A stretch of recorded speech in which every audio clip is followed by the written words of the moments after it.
viajando, lo que nos costó traerlas de Estados Unidos acá. Entonces, vamos a hablar hoy acerca de este tema de cómo predicar el evangelio. Y quiero hacerles un examen porque ahorita que estaba el hermano dirigiendo, escuché que dijo algo y quiero confirmar si es lo que pienso. Dijo que, a ver, les voy a preguntar, ¿qué pasajes han visto el viernes y ayer? Que está conectado con lo que vamos a ver hoy, pero en preparación para lo que vamos a ver hoy, que es el evangelio, por qué predicar el evangelio, ¿cuáles fueron los pasajes centrales? El viernes, ¿cuál fue el pasaje? O uno de los pasajes principales. ¿Sí vinieron el viernes?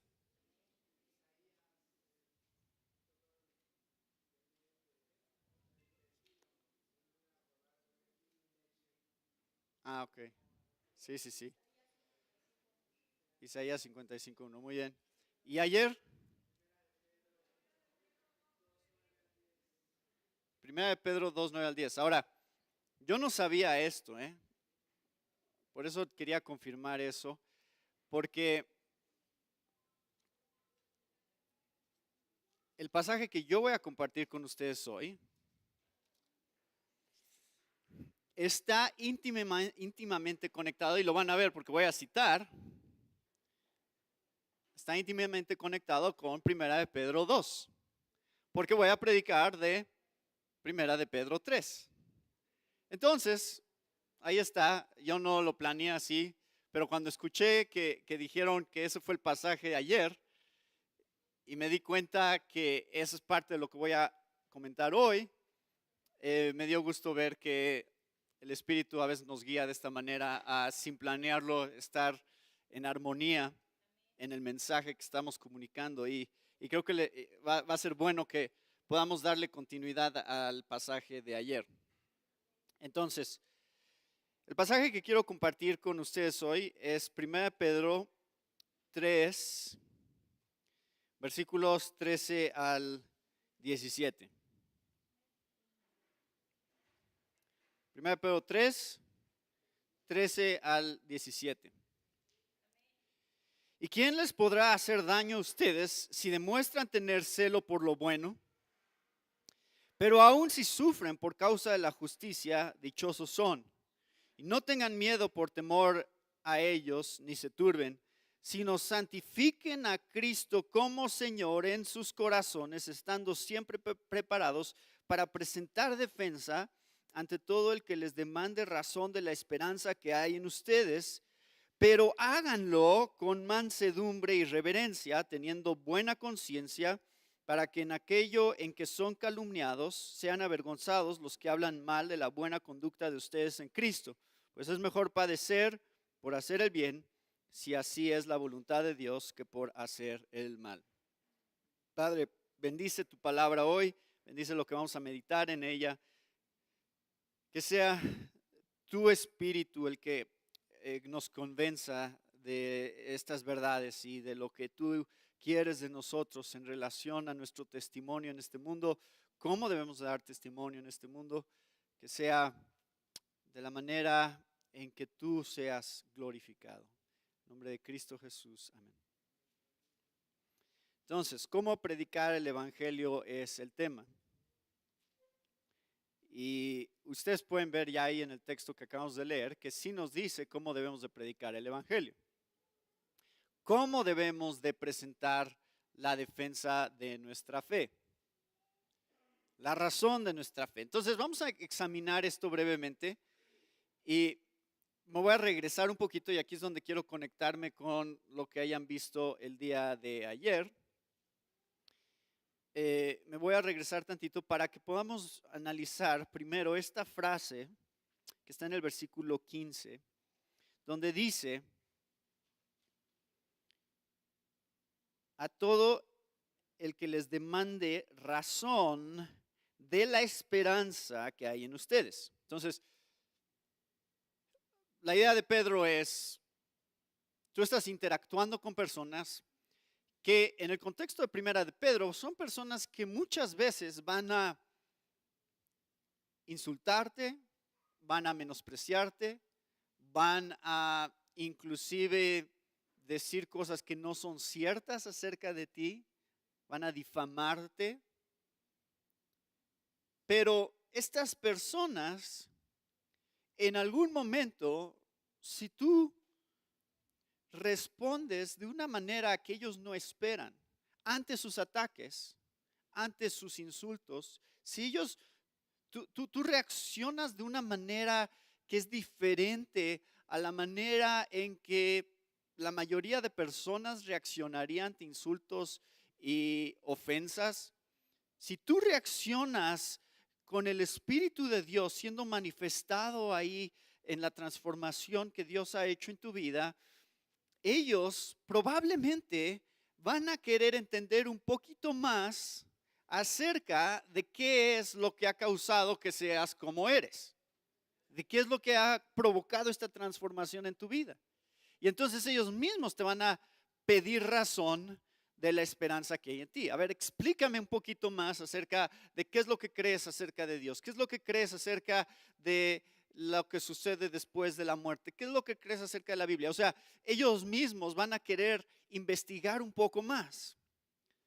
Entonces, vamos a pensar por un momento cuál es la razón de nuestra esperanza, porque esta es la base. Y esto es lo que ya vieron ayer y el viernes. ¿Cuál es la razón de nuestra esperanza de la que está hablando Pedro? Entonces, eso es la vida cristiana. Esperanza. ¿No es cierto? Somos personas llenos de esperanza. Hay una esperanza en nosotros. Hay algo que vemos hacia adelante y decimos, esto es lo que viene, esto es lo que sigue. Y eso llena nuestros corazones y llena nuestras vidas. No nada más de gozo, sino de la misericordia y la gracia necesaria para que comuniquemos esa esperanza a otros. Entonces, ¿cuál es la esperanza? Pedro ya nos ha dicho. Entonces, los quiero mostrar en el libro de 1 Pedro, en donde Pedro ya ha hablado de esperanza. Vean el versículo 3 y 4 de 1 de Pedro 1. 1 de Pedro 1, 3 y 4, bendito sea el Dios y Padre de nuestro Señor Jesucristo, quien según su gran misericordia nos ha hecho nacer de nuevo a una esperanza viva. Y ahí está, esta idea es una esperanza viva. Ustedes han nacido a una nueva esperanza, una viva esperanza, mediante la resurrección de Jesucristo de entre los muertos. Y vean el versículo 4. ¿Cuál es esta esperanza viva? La esperanza es que vamos a obtener una herencia incorruptible, inmaculada y que no se marchitará, reservada en los cielos para ustedes. Esa es nuestra esperanza. Que hay algo que viene que es mucho mejor que lo que tú y yo experimentamos hoy aquí en esta vida. Algo mejor viene. Esta vida no es todo lo que hay. Y es una herencia, es decir, hemos nacido dentro de la familia de Dios y por pertenecer a la familia de Dios, así como ustedes padres le heredan sus posesiones a sus hijos, de la misma manera nosotros cuando somos adoptados dentro de la familia de Dios, nosotros ahora heredamos todo lo que le pertenece a Dios. Es nuestro también. Dios nos dará el universo. Dios nos dará el mundo entero. De acuerdo a Romanos 4. Entonces, es la esperanza, algo mejor viene, hay una herencia incorruptible, inmaculada, que no se marchitará, reservada en los cielos para ustedes. Esta esperanza es una esperanza garantizada.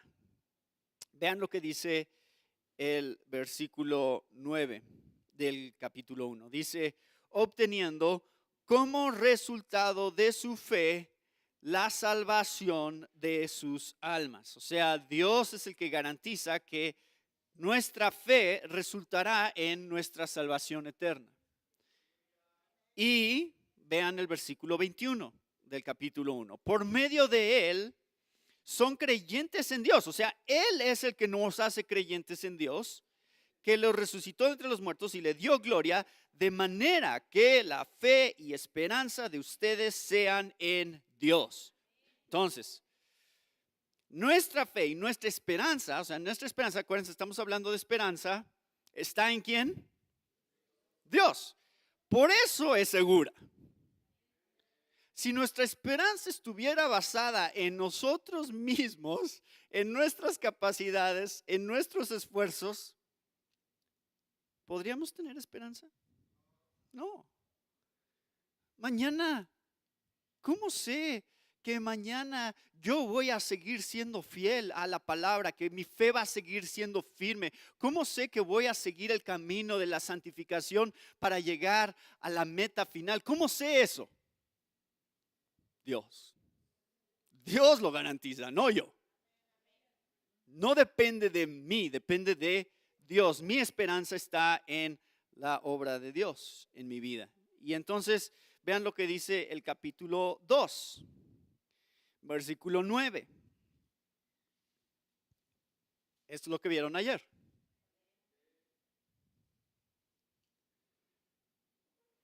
Pero ustedes son linaje escogido, real sacerdocio, nación santa, pueblo adquirido para posesión de Dios, a fin de que anuncien las virtudes de aquel que los llamó de las tinieblas a su luz admirable. Otra vez, ¿quién lo hizo? Dios lo hizo. No fueron ustedes los que se jalaron de las tinieblas y se sacaron ustedes mismos de las tinieblas para pasar a la luz. Dios los sacó de las tinieblas para llevarlos a su luz admirable. Eso es lo que Pedro quiere que veamos claramente. Y vean, nada más por último en este punto de la garantía de nuestra esperanza, capítulo 5, versículo 10. Segunda mitad del versículo dice: el Dios de toda gracia, que los llamó a su gloria eterna en Cristo, Él mismo los perfeccionará, afirmará, fortalecerá y establecerá.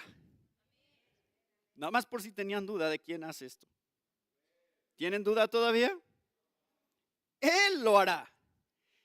Él los llevará de aquí hasta acá.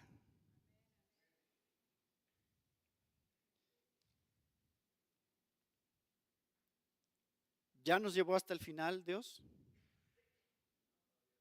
Todavía no. Todavía estamos en camino. ¿Cuándo experimentaremos la culminación, el clímax de nuestra esperanza en la obra de Dios para nuestras vidas? ¿Cuándo? Les voy a dar una pista. 1 Pedro 1:7.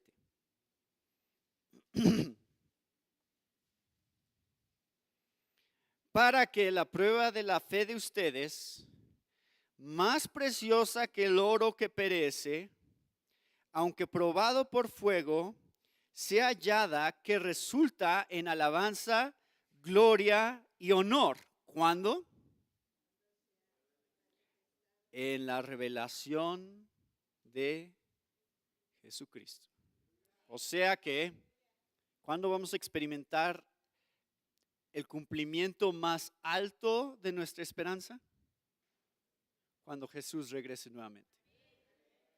Ese es el clímax de nuestra esperanza. Eso es lo que estamos buscando, ese momento en la historia en el cual nuestra esperanza se vuelve algo tan real, porque Jesús ha regresado nuevamente y ahora experimentamos la plenitud de las riquezas que Él nos ha dado en su misericordia a través de Jesucristo. Ese es el momento que sigue en el plan redentivo de Dios. Jesús regresará nuevamente.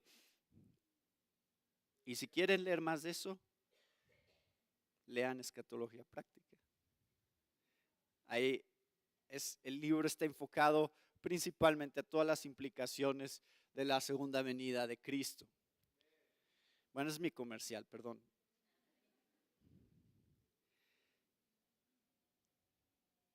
Ahí está la esperanza.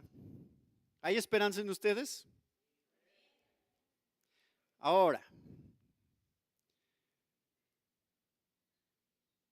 Pedro no está diciendo en 1 Pedro 3, no pongan atención a las palabras. Pedro no les está diciendo, digan cuál es su esperanza. Es obvio que hay esperanza en ustedes porque son cristianos y sus vidas han sido transformadas. La gente va a ver que hay esperanza en ustedes. No tienen que decir, hay esperanza en mí. ¿Qué es lo que Pedro quiere que expliquen? No cuál es la esperanza, sino cuál es la razón de la esperanza.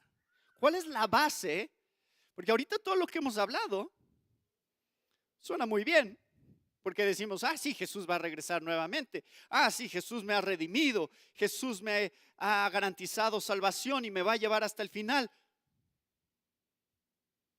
Bueno, ¿cómo lo sabes? ¿Cómo sabes que esas cosas son ciertas? ¿Cómo puedes tener seguridad de que esa esperanza es tuya y que no es nada más una ilusión? Porque las religiones de este mundo, pues todos dicen tener esperanza. ¿No es cierto? Tú hablas con un testigo de Jehová, ellos tienen una esperanza también, hablan de cielos nuevos y tierra nueva y todos vamos a convivir con Jesús en esta nueva creación.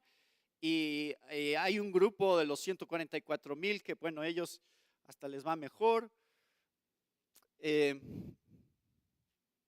También pueden leer sobre los que son los 144,000 en escatología práctica. Pero ¿es suficiente con creer que algo es cierto para que sea cierto?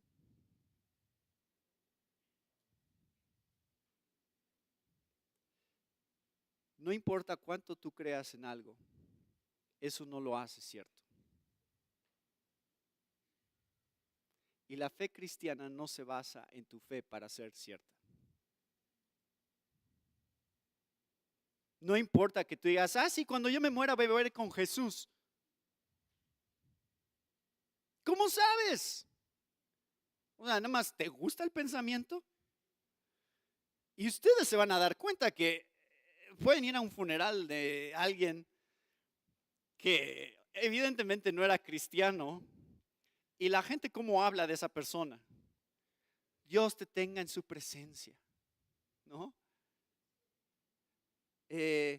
Ya está con Dios. ¿Porque quieres que esté con Dios? ¿Por eso está con Dios? ¿Porque lo amabas a esa persona que murió? Pues ni modo de decir en un funeral, seguramente está en el infierno, sufriendo. Por cierto, no hagan eso, no lo digan si les piden hablar. Pero si alguien no era creyente, esa es la verdad. Entonces no son nuestras buenos deseos y buenas intenciones las que hacen que el cristianismo sea cierto. El problema con nuestra cultura hoy en día y nuestra religiosidad en general es que hemos adoptado una filosofía posmodernista acerca de Dios, que es lo que tú quieras creer sobre Dios, eso es verdad para ti. Entonces, si tú quieres seguir este camino a Dios, eso es verdad para ti, pero yo sigo este camino hacia Dios. Y se van a encontrar con ese tipo de conversaciones con la gente. Si ustedes tienen amigos católicos o de alguna otra religión, probablemente en su conversación con estas personas acerca de su fe, van a llegar a un punto en el que en el que ellos les digan, bueno, qué bueno que eso te funciona a ti, me da gusto por ti, pero esta es mi manera de llegar a Dios.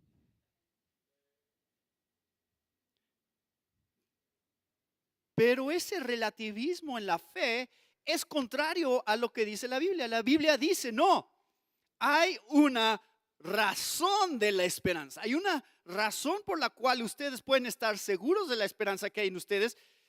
Y no es nada más buenos sentimientos y buenos pensamientos y buenas intenciones de su parte lo que hacen que esto sea cierto. Hay una razón, hay un fundamento, algo ha pasado en la historia que hace que esto sea una realidad concreta para sus vidas. ¿Quieren saber cuál es? ¿Cuál es la razón de nuestra esperanza? Capítulo 1, versículo 3, ya lo habíamos empezado a leer.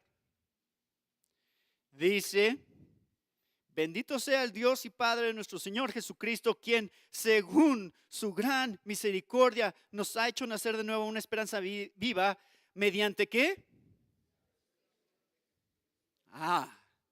Ahí hay una razón para mi esperanza.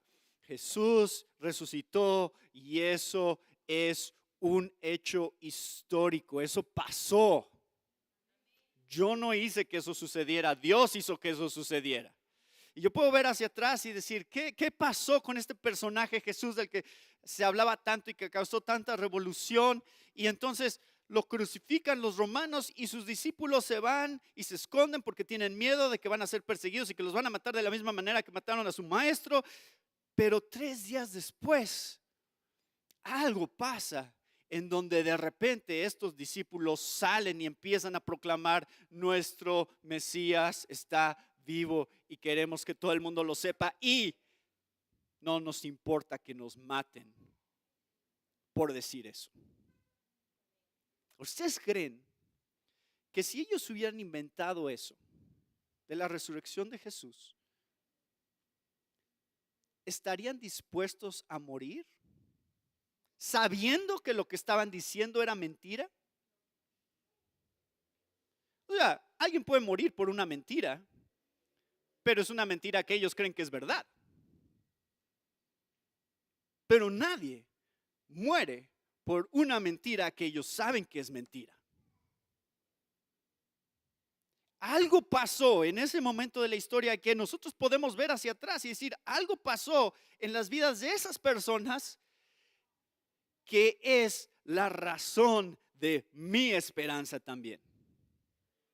Yo creo también que Jesús resucitó. Es la razón de mi esperanza, es un evento histórico, no es nada más. Creo que Jesús resucitó, a lo mejor Jesús resucitó, me gustaría pensar que Jesús resucitó. Hay toda una evidencia histórica que rodea la resurrección de Jesús para hacernos ver que esto realmente fue un evento histórico. Vean el capítulo 2, versículo 24.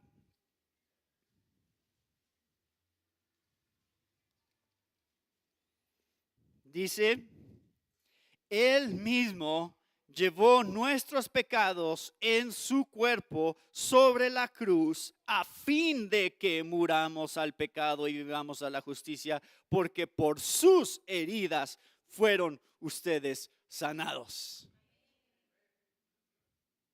Entonces, ven cómo nuestra esperanza está basada en algo externo, algo que fue hecho por nosotros históricamente. Es Jesús murió, sufrió, murió y resucitó. Y no solamente eso, vean capítulo 3, versículo 18, porque también Cristo murió por los pecados una sola vez, el justo por los injustos, para llevarnos a Dios, muerto en la carne, pero vivificado en el Espíritu. Y luego, versículo 22, quien está a la diestra de Dios, habiendo subido al cielo después de que le habían sido sometidos ángeles, autoridades y potestades. O sea que, ¿cuál es la razón de nuestra esperanza? El sufrimiento, la vida, el sufrimiento, la muerte, la resurrección y la ascensión de Jesús. No nada más es que Jesús resucitó, sino que ascendió para estar a la diestra del Padre y ahora abogar por nosotros constantemente. Y entonces, la razón de mi esperanza es, Yo tengo un abogado. En la corte de Dios, yo tengo un abogado que está abogando por mí. Que está diciéndole al Padre, mira, yo morí por él, yo di mi vida por él, yo derramé mi sangre por él, así que él puede ser justamente justificado e inocente en la corte del juicio de Dios. Inocente. Ese es el veredicto sobre todos aquellos que ponen su fe en Cristo Jesús y dicen, sí, yo soy culpable, pero hay alguien que pagó por mi culpa. Y su muerte es no nada más suficiente para mí, sino para todo aquel que crea en él.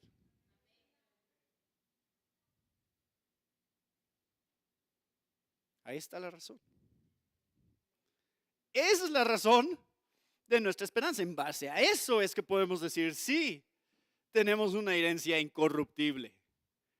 Sí, Jesús regresará nuevamente y sí, Dios garantiza la obra en nuestras vidas. Por la obra que Jesús ya hizo, nosotros tenemos esperanza hoy. Ahora quiero que noten versículo 15 cuando dice al principio, vean esta dinámica desde el versículo 13. ¿Y quién les podrá hacer daño a ustedes si demuestran tener celo por lo bueno? Pero aun si sufren por causa de la justicia, dichosos son. Entonces, aquí Pedro está asumiendo, y esto es parte de toda la carta en realidad, es que hay esta tensión que existe con vivir en este mundo. Y entonces tenemos esta descripción de los cristianos en el versículo 11 del capítulo 2, ¿se acuerdan? Amados, les ruego como qué, como extranjeros y peregrinos. O sea que va a haber un choque aquí, va a haber tensión. Pedro está asumiendo eso. Otra vez lean toda la carta y van a ver, está llena de advertencias sobre el sufrimiento en la vida cristiana. Sí, sí van a sufrir. Y me encanta porque, de hecho, el versículo 13 podría ser sacado de contexto fácilmente, porque dice, ¿y quién les podrá hacer daño a ustedes si demuestran tener celo por lo bueno? ¿Quién les podrá hacer daño?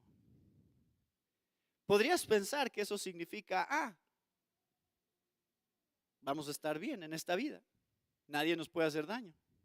Pero inmediatamente después, ¿qué dice? Pero aún si sufren, que es lo más probable, por causa de la injusticia, dichosos son. Entonces, ¿quién les podrá hacer daño? ¿Qué significa? Significa lo que Pablo dice en Romanos 8. ¿Quién nos podrá separar del amor de Cristo? Ni tribulación, ni angustia, ni persecución, ni peligro, ni espada, ni lo presente, ni lo futuro, ni lo porvenir, ni ángeles, ni principados, ni ninguna otra cosa creada nos puede separar del amor de Dios que es en Cristo Jesús. O sea que no hay nada que este mundo te pueda hacer que te pueda separar de Dios. A eso se refiere cuando Pedro dice nadie les puede hacer daño. A lo mejor te matan, eso sí. A lo mejor te matan, pero no te han hecho daño. Porque tienes algo todavía mejor, si te matan. Filipenses 1:21, ¿no? Para mí el vivir es Cristo y morir es ganancia. Entonces dices, déjame vivir y tú tendrás más de Cristo porque te voy a predicar sobre Cristo. Mátame y yo tendré más de Cristo. Así que así funciona la vida cristiana y el testimonio cristiano. Esto nos lleva a esta tensión de el versículo 14, no tengan miedo por temor a ellos ni se turben, sino santifiquen a Cristo como Señor en sus corazones. ¿A qué se refiere cuando Pedro dice santifiquen a Cristo como Señor en sus corazones?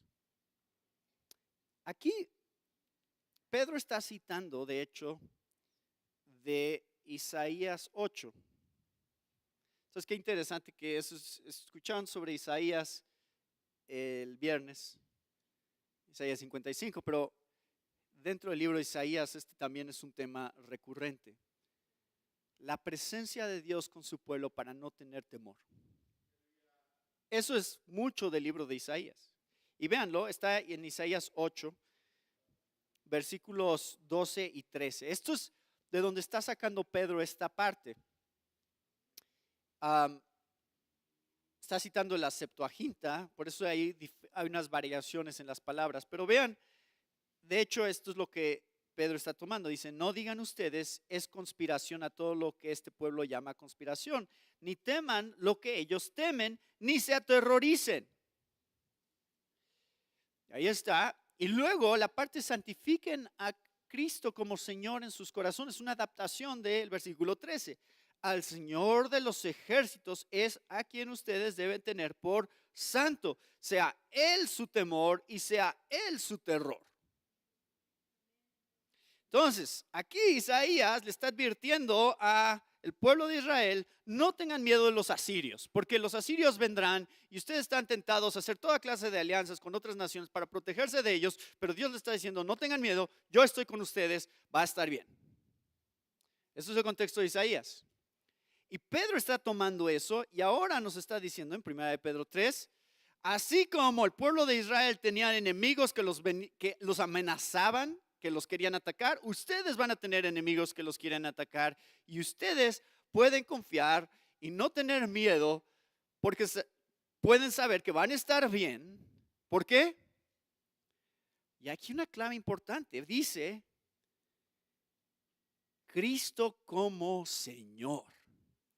¿Se dan cuenta de lo que está haciendo Pedro? Está aplicando lo que Isaías dice acerca de Dios, de Jehová, Dios. ¿Y a quién se lo está aplicando? A Cristo. Es una implicación aquí sobre la deidad de Jesús. Porque ¿a quién tienes que santificar en tu corazón? A Dios.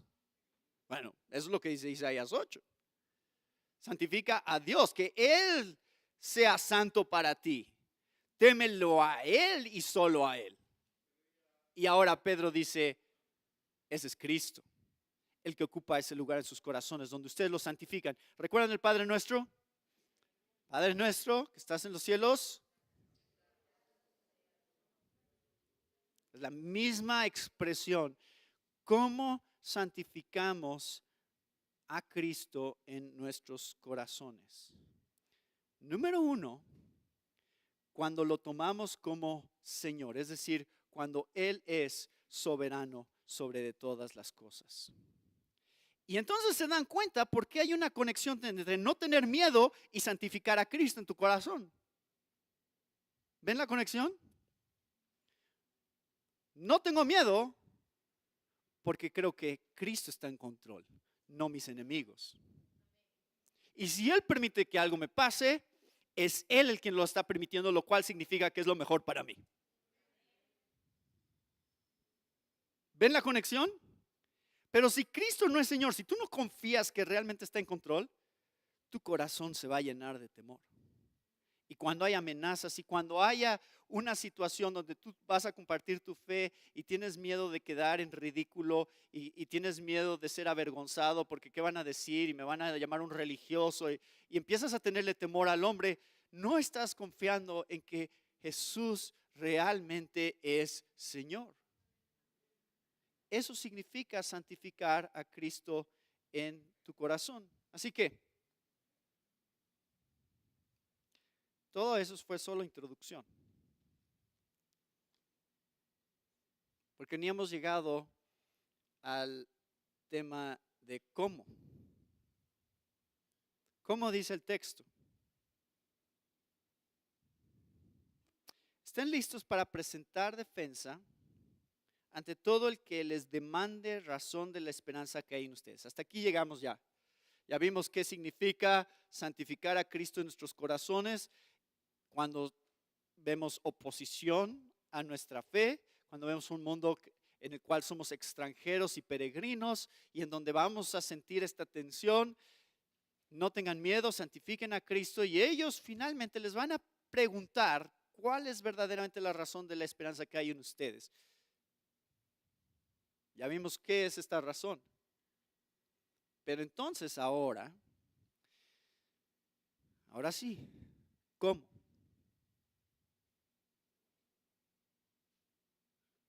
¿Qué dice? Pero háganlo con mansedumbre. Vamos a ver cada uno de estos. Mansedumbre. ¿Cómo se ve cuando damos razón de la esperanza que hay en nosotros, pero con mansedumbre? ¿Qué es mansedumbre? Mansedumbre es cuando tú no te aferras a hacer justicia o a defender tu propia causa delante de la gente. Por si querían una definición más clara, a veces decir mansedumbre, ¿qué es mansedumbre? Cuando tú no estás ahí para defenderte a ti mismo y tú lo dejas en manos de alguien más. Y dices, Dios se encargará. Dios sabe. Pero ¿qué es lo que pasa cuando a veces compartimos nuestra fe con la gente? ¿Han sentido esa tensión? No, pero es que como, de veras, o sea, tus idolitos y tus virgencita y eso es inútil. O sea, ¿por qué le vas a orar a esas estatuas? ¿Eso es con mansedumbre? Tranquilos. Ustedes no van a convencer a nadie y no viene a través de insultarlos. No viene a través de despreciar a las personas con las que estamos hablando. Y es muy fácil porque, ¿saben qué pasa a veces cuando nos empezamos a enojar? Y nuestras emociones empiezan a sobrellevarnos. Lo único que nos importa es quedar bien nosotros. Lo único que nos importa, ganar la discusión. Yo te voy a mostrar cómo es ridículo decir que eres ateo. Adivina qué, yo soy más inteligente que tú. Porque yo sí creo que hay un Dios y yo sí creo en este libro. Hermanos, hay una manera equivocada de decir algo que es cierto. O sea, lo que está diciendo Pedro es, no solo importa qué, sino cómo. No solo importa qué es lo que crees, sino cómo comunicas lo que crees. Con mansedumbre. Señor, yo no lo voy a convencer. Yo no estoy argumentando en base a mi propio razonamiento y a mi propia lógica. Estoy argumentando en base a la verdad que tú me has revelado en tu palabra. Así que tú haz la obra. Y si esta persona no entiende y no quiere creer, está bien, Señor, yo confío en ti, tú sabes. Yo no tengo que convencerlo. Si esta persona está abierta y dispuesta a seguir teniendo un diálogo, qué bueno, y lo puedes tener. Pero el momento en que las cosas empiecen a ponerse difíciles, hermanos, está en manos de Dios. Yo ya dije lo que tenía que decir, yo no voy a discutir más, yo no me voy a enojar porque esta persona no quiere creer.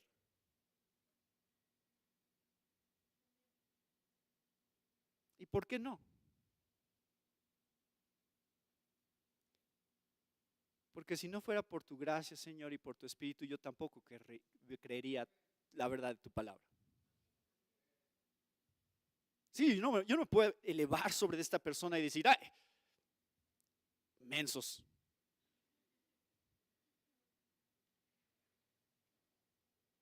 O sea, ¿cómo no creen? Si tan solo tuvieran mi cerebro, creería. No. Gracia experimentada es gracia mostrada. Actuamos hacia los demás con la misma gracia que Dios nos mostró a nosotros, porque nosotros estábamos tan lejos de Dios como ellos están ahorita. Y Dios nos rescató, nos sacó de las tinieblas para traernos a su luz admirable. Así que si no era obra de nosotros, entonces, ¿por qué nos frustraríamos y enojaríamos con alguien que está en su carne razonando estas cosas? Y si ustedes leen 1 Corintios 1, van a darse cuenta, eso es exactamente lo que dice Pablo. Una mente natural no puede entender las cosas que son de Dios. Son locura para él.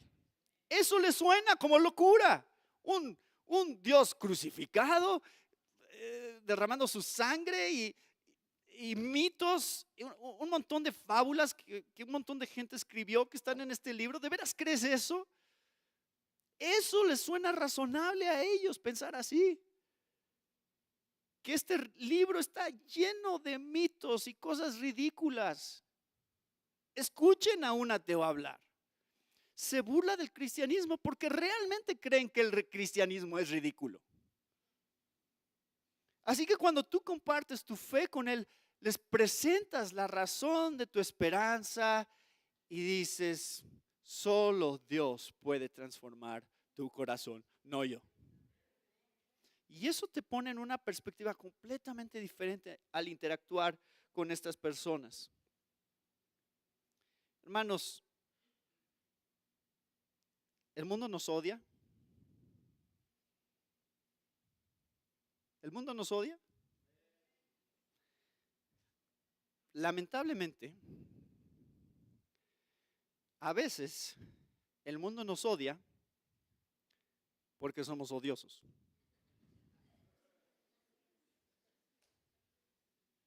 A veces esa es la razón por la que nos odian. No porque les predicamos el evangelio, no porque les compartimos sobre nuestra fe, sino porque somos personas odiosas.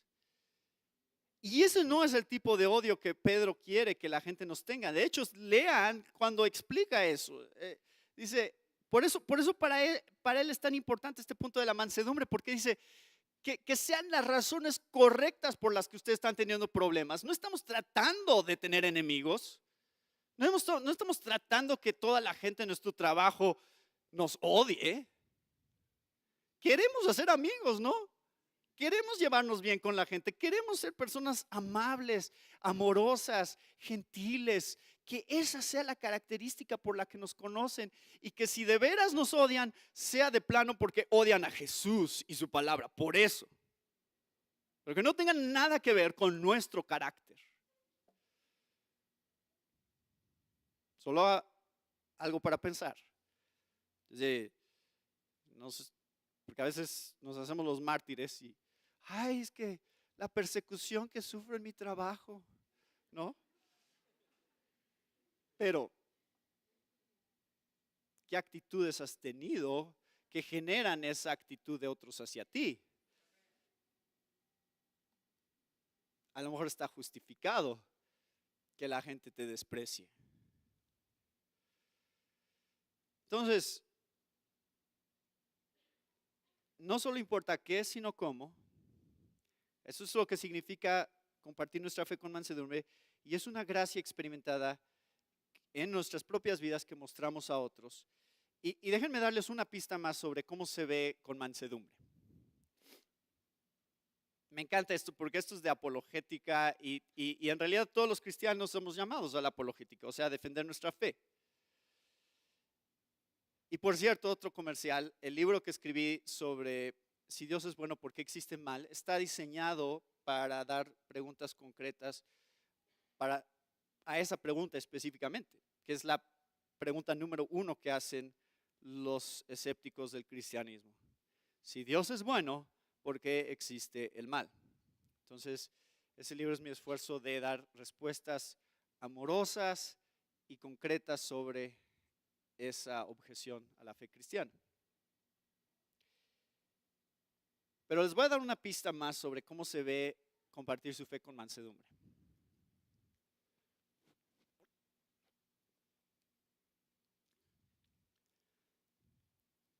A veces, a los cristianos, y especialmente a los pastores, nos gusta hablar mucho. Y nos gusta hablar mucho más de lo que nos gusta escuchar. Entonces, ¿saben cómo se ve con mansedumbre? Es una pista muy simple. Aprender a hacer preguntas. Cuando tú estás compartiendo tu fe, una de las herramientas más poderosas que tú puedes usar en la manera en que creas un puente con otra persona es aprender el arte con la dirección del Espíritu Santo de hacer las preguntas correctas y tener la paciencia para escuchar las respuestas que la persona te da. Pero les digo que hacer preguntas es importante porque cuando tú haces una pregunta, tú estás dirigiendo la conversación. Tú estás llevando la conversación a donde tú quieres que vaya. Entonces tú le puedes preguntar a alguien, por cierto, ¿qué crees tú de la Biblia? Dime qué piensas. ¿Qué crees de Dios? ¿Crees que existe Dios? Que te lo expliquen. ¿Qué piensan sobre Él? ¿Qué piensas que pasa después de la muerte?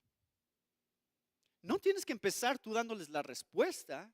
Tú puedes ayudarles a pensar si realmente alguna vez en su vida han siquiera pensado en esas preguntas. Y si de revés tienen alguna respuesta, mucha gente te va a decir, la verdad no sé.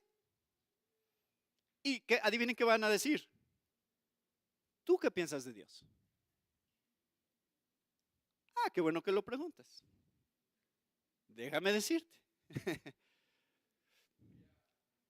De eso está hablando Pedro. ¿Se dan cuenta? Cuando ellos les pregunten sobre la razón de la esperanza que hay en ustedes. Pero ¿cómo llegaste hasta ese punto? ¿Qué equipo de fútbol te gusta? ¿Cuál es tu comida favorita? Cuéntame de tu familia. Creamos puentes con la gente. Eso es en mansedumbre. Porque no aparecemos allí nada más como gente que está tratando de reclutarlos para alguna secta rara donde vamos a quitarle su dinero. ¿No? Que es lo que algunos creen. No, yo quiero ser tu amigo. Genuinamente quiero ser tu amigo y te amo y me interesa tu alma. Eso lo van a ir descubriendo conforme más nos van conociendo. Entonces, hagan amigos, hermanos. Hagan preguntas, escuchen a la gente que los rodea y luego den razón de la esperanza que hay en ustedes. Y solamente les menciono, esto sí, por si tienen duda de que esto es bíblico, piensen en Jesús. ¿Qué tan seguido hacía preguntas Jesús? Muy seguido. Vean su conversación con la mujer samaritana.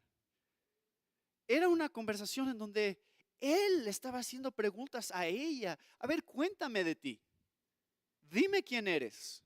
Y claro, él sabía mucho más de lo que nosotros podemos saber de otra persona, pero él al final estaba creando estos puentes con ella y él estaba llegando a donde ella ya estaba para poderle mostrar la verdad del evangelio en su necesidad y en su quebrantamiento. Y Dios quiere que nosotros también hagamos lo mismo cuando compartimos nuestra fe. Y miren, el evangelio, hermanos, es hermoso porque les voy a decir qué es lo que al final ustedes van a compartir. ¿Saben qué le van a decir a la gente? Cuando ya lleguen al evangelio y den la razón de la esperanza que hay en ustedes, ¿saben qué van a decirles? Tú y yo tenemos el mismo problema.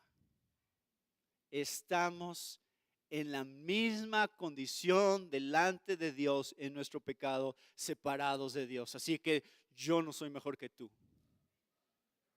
pero escucha lo que Dios ha hecho en mi vida para que pueda ser reconciliado con Dios, porque yo quiero que tú también tengas eso. Y no importa qué es lo que has hecho en tu pasado, puedes encontrar perdón a través de Cristo. ¿No es hermoso? ¿No es mansedumbre eso? Yo no te estoy hablando como alguien que ha recibido esta revelación especial, como, ay, mira, nosotros tenemos la verdad, hemos llegado a este nivel de iluminación que el resto del mundo no tiene. No, estamos en la misma condición que el resto de la humanidad y solo por la gracia de Dios en nosotros que ahora podemos conocerlo. Pero no es en nosotros, no es en nuestro intelecto y nuestra capacidad de ver estas cosas y estas verdades y como ir escalando en los niveles de iluminación que tenemos.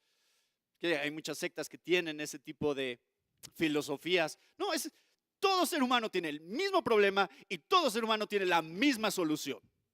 Punto. Al menos que vengas de otro planeta. ¿No?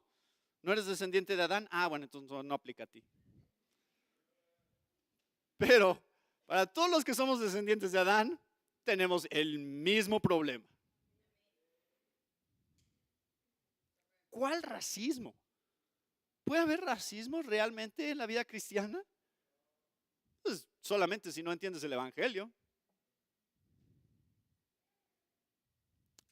Bueno, eso es otro tema.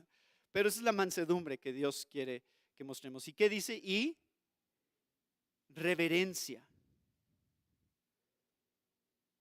Esta palabra es la palabra temor.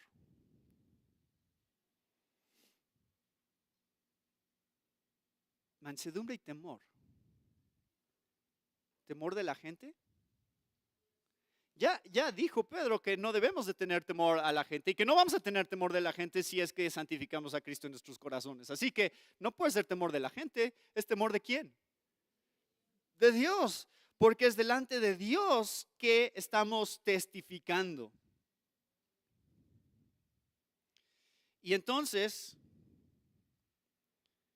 vemos a un hombre como Pedro. ¿Se acuerdan de Pedro, el que está escribiendo esta carta? ¿Qué había pasado cuando le preguntaron y habían arrestado a Jesús y le preguntaron, oye, tú eres de esos que siguen a Jesús? ¿Se acuerdan qué hizo? Yo no lo conozco. Yo no sé quién es. ¿Por qué lo negó? ¿Por temor a quién? Al hombre. Algo pasó en la vida de Pedro en donde ese temor cambió. Ya empezó a dejar de tener temor del hombre y empezó a tener temor de Dios. Ya no me importa qué piense la gente. Ya no me importa qué va a pasar si ellos saben que yo soy cristiano. Lo único que me importa es lo que Dios piense de mí. Así que voy a decir lo que yo sé que Dios quiere que diga, porque sé que eso es verdad. Y entonces tenemos a Pedro, ese mismo Pedro que negó a Jesús 3 veces, en Hechos capítulo 4, versículo 7. Leemos, poniendo a Pedro y a Juan en medio de ellos, les interrogaban, ¿con qué poder o en qué nombre han hecho esto? Entonces Pedro, lleno del Espíritu Santo, les dijo, gobernantes y ancianos del pueblo, si se nos está interrogando hoy por causa del beneficio hecho a un hombre enfermo, de qué manera éste ha sido sanado, sepan todos ustedes y todo el pueblo de Israel que en el nombre de Jesucristo el Nazareno, a quien ustedes crucificaron y a quien Dios resucitó de entre los muertos, por él este hombre se halla aquí sano delante de ustedes. Este Jesús es la piedra desechada por ustedes los constructores, pero que ha venido a ser la piedra angular. En ningún otro hay salvación, porque no hay otro nombre bajo el cielo dado a los hombres en el cual podamos ser salvos. ¿Suena como que tiene miedo Pedro? Algo ha pasado en su corazón, en donde ahora habla con mansedumbre, pero habla sin temor al hombre. Habla con temor a Dios. Es la base para lo que proclama. Señor, ayúdame a decir lo que tú quieres que yo diga. Entonces, el último punto de este pasaje es con buena conciencia. Dice versículo 16, teniendo buena conciencia. para que en aquello en que son calumniados sean avergonzados los que hablan mal de la buena conducta de ustedes en Cristo. Pues es mejor padecer por hacer el bien, si así es la voluntad de Dios, que por hacer el mal. ¿A qué se refiere con buena conciencia? ¿Cómo predicamos el Evangelio? Con mansedumbre, con temor a Dios y con buena conciencia. Es decir, nuestras vidas tienen que ser el testimonio de transformación del Evangelio en una persona. Tú y yo ejemplificamos cómo se ve un cristiano. Y estoy seguro que a lo mejor ya han escuchado algo acerca de esto, pero y están creo que en este proceso, pero la membresía de la iglesia es importante porque la membresía de la iglesia es simplemente cuando la iglesia dice, mira, así viven los cristianos. Y estos que son miembros de esta iglesia están respaldados por esta iglesia en su testimonio como cristianos. Su pastor debe de poder decir de ustedes, así se ve cómo vive un cristiano. Y los líderes que están aquí al frente, ¿saben que estos requisitos de pastor y diácono realmente no son nada especial? ¿Qué son? ¿Cómo se ve un cristiano? Sus líderes simplemente se tienen que ver como cristianos. Eso es todo. Ese es el requerimiento increíble que nos da la Biblia para los líderes, porque ellos están modelando para ustedes como ustedes deben de vivir. Entonces, ¿cómo vamos a compartir el Evangelio si nosotros sabemos que la gente que nos conoce sabe que hacemos cosas que un cristiano no haría? Ahí está el reto. Si tú estás viviendo en adulterio, estás con una mujer que no es tu esposa. Por cierto, déjame compartirte de Cristo, decirte algo acerca de lo que Cristo ha hecho por nosotros. ¿Qué clase de impacto tendría tu testimonio ahí? Pero si tú vives como cualquier otro, o sea, ¿cuál es la diferencia entre un cristiano y un no cristiano? Tiene que ser evidente, algo tiene que ser completamente diferente, que la gente sí lo ve. Y tú tienes que saber, y no estamos hablando de perfección, hermanos, estamos hablando de una vida que está progresivamente siendo santificada porque venimos a Dios una y otra vez en arrepentimiento y estamos buscando que Él transforme nuestras vidas y que haya un cambio que sea evidente en nosotros. No estamos hablando de personas perfectas que nunca pecan, estamos hablando de personas que pecan y están completamente arrepentidas delante de Dios por ese pecado para ser restaurados por Él. De eso hablamos cuando hablamos de vidas que viven con buena conciencia. ¿Cómo compartimos el Evangelio?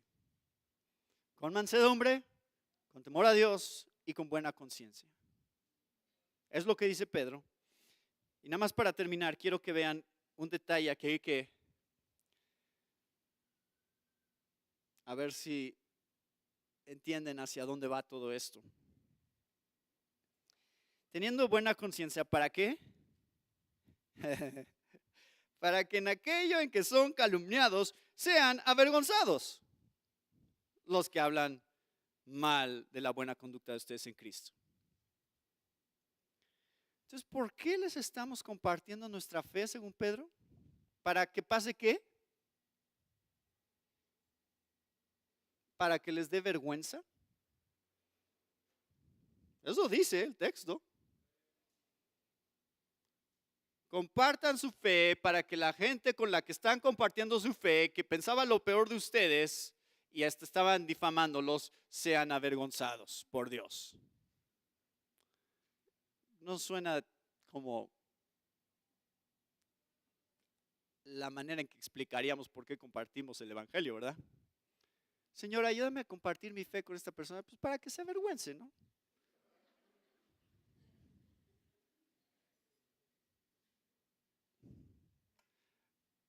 déjenme mostrarles, porque dentro de Primera de Pedro está la respuesta de qué estamos tratando, a qué estamos tratando de llegar. Eso no es el fin. El fin no es que se avergüencen. El fin es que al avergonzarse pasen otras cosas. Aquí están. Vayan al capítulo 2, versículo 15. Aquí Pedro lo explica, dice, porque esta es la voluntad de Dios, que haciendo bien, ustedes hagan ¿qué?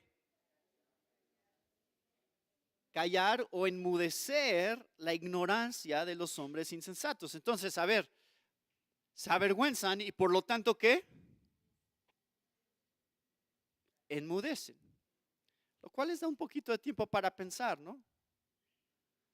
Ya no voy a discutir tanto, ya no voy a pelear tanto con esta persona que yo odiaba, pero ahora veo que me está amando, a pesar de mis insultos, a pesar de que yo lo trato mal, esta persona me ama y quiere compartir su fe conmigo, lo cual me hace reevaluar mi propia situación. Y es el Espíritu de Dios trabajando, lo cual me lleva a estar callado y a meditar un poquito en esta verdad. Y luego vean versículo 12, regrésense tantito porque aquí está, esto es el fin, creo yo, de la razón por la que compartimos nuestra fe. ¿Qué dice? Mantengan entre los gentiles una conducta irreprochable a fin de que en aquello que les calumnian como malhechores, ellos, por razón de las buenas obras de ustedes, al considerarlas, ¿qué? Glorifiquen a Dios en el día de la visitación. Otra vez la segunda venida está aquí en vista, va a haber un juicio y nuestra oración es, sí Señor, que se avergüencen para que estén callados y para que un día ellos también te glorifiquen y cuando tú regreses ellos sean parte de tu pueblo escogido también. Esa es mi oración por ellos y por eso voy a compartir mi fe con ellos. Tú haz, Señor, el proceso que tú tengas que hacer en ellos para llevarlos hasta tus pies. Tú sabes cómo se va a ver, yo no. Pero aquellos que a veces hablan más son los que saben menos.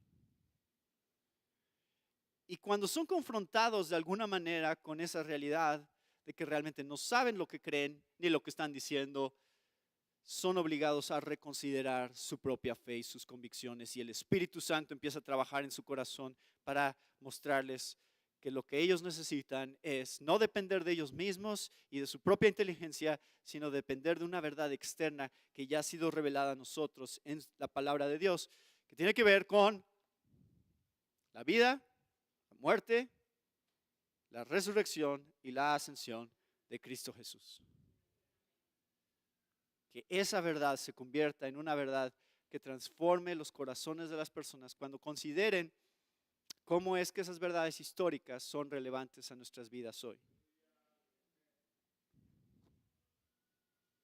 Así que hermanos, ¿están listos para dar razón de la esperanza que hay en ustedes? Eso es lo que Dios pide de su pueblo. Para eso han sido transformados, para que ustedes puedan llevar a otros también a glorificar a Dios en sus vidas, como ustedes glorifican a Dios en sus vidas por la obra que solo Dios hace. Y hoy, 32 años de la iglesia, el Rey ya viene, celebramos 32 años de dar razón de la esperanza que hay en nosotros. Que Dios nos ayude a continuar siendo fieles a esa misión. Padre, gracias por este tiempo juntos y te pedimos, Señor, que tú sigas guiando esta preciosa iglesia para tu gloria y que el testimonio de esta iglesia sea un testimonio que siga trayendo más personas a formar parte de tu pueblo, el remanente que tú has escogido y que tú quieres usar para tu gloria. Y Señor, anticipamos ya lo que tú vas a hacer cuando tú regreses nuevamente. Esa es nuestra esperanza. Mientras seguimos aquí, ayúdanos a seguir siendo fieles como tus embajadores, extranjeros y peregrinos que buscan una patria celestial. En el nombre de Cristo Jesús, amén.